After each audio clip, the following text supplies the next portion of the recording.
This was an interesting stat that I saw is that the BC government is actually projecting a drop in population in 2026. There's just less people moving to BC, and there are some interesting population segments that are moving out. The most telling would be seniors. And why are seniors moving away from BC? Well, in a lot of cases, it's because they want to be where their grandkids are. And when their kids and grandkids are moving out of BC because they can no longer afford it, grandma and grandpa want to be close to them. And so they're actually coming out here as well. And I can truly attest to that, as I've definitely helped several grandparents last year move to Edmonton. And I was blatantly shaking my head at them. Go, why are you moving here?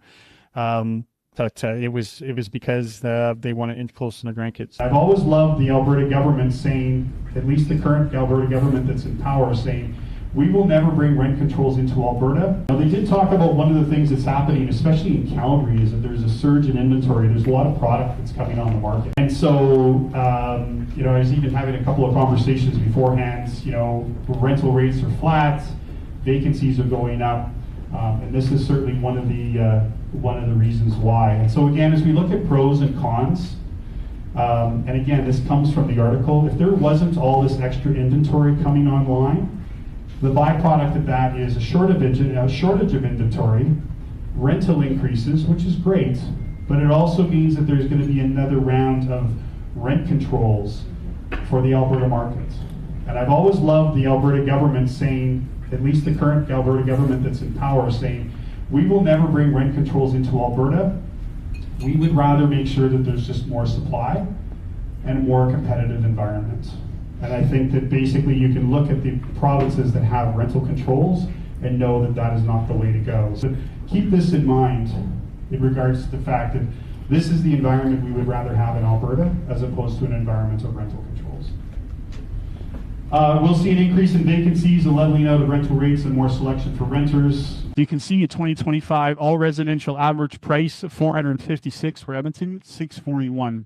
If you're buying a detached average home in Edmonton, $565,000 last year, it's $800 to $20,000 in Calgary. So definitely a difference. And why there was another article I read that talked about migration within the province, as people now are starting to say, okay, yes, I came here to Alberta, I moved to Calgary, but now Calgary is too expensive. So where else can I go in the province? And they're looking up the road to Edmonton, but they're also looking at other relatively major markets that have lots of going on. Red Deer, Lethbridge, Grand Prairie, and Fort McMurray. And then the valued income ratio, 4.8 to 5.7, just another stat to show how Edmonton is doing better. Okay, so now we're going to get into inflation. I know when Tim and I first moved to Edmonton back in 2009, we thought we're going to climb the corporate ladder so fast and become directors, and we're going to be the boss, and we'll walk back into Vancouver in like our fanciest suits and just own the place. The guy from Vancouver is laughing. What garbage. Really, what we wanted was stability. The ability to control our lives and decide our future. Again, I'm an import, so black hair, kind of darker. My parents do not believe in the government taking care of them, so I am the retirement plan.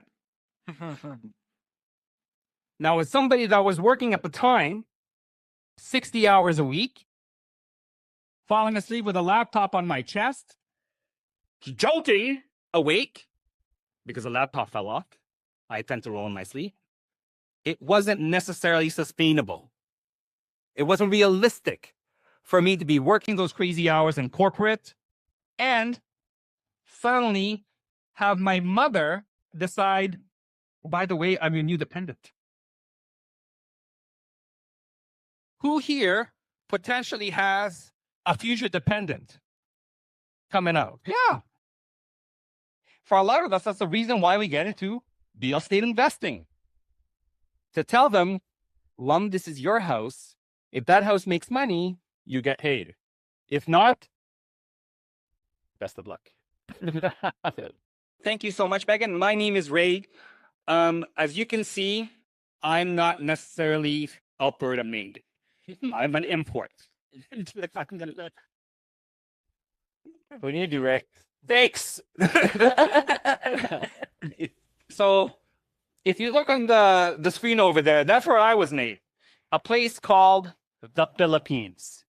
Not necessarily Alberta Avenue, slightly worse actually, if you've been on Alberta Avenue. And that's my context. So when I say, or when Megan said, I wasn't born with a silver spoon, more like I came with a deficit getting into this game. And now, how does one go from a place where there's barely any running water nor police willing to service the place to here? Well, it's by being intentional every step of the way, knowing where I want it to be, taking a few slaps, a few kicks in the nuts, and getting up every single time. And thank goodness I had an Airbnb as an option. Because you know who ended up renting my place? Nurses. Paramedics. And boy, do they pay on time. I think of my thing. And that property they had was also pretty close to the Royal Allied Hospital.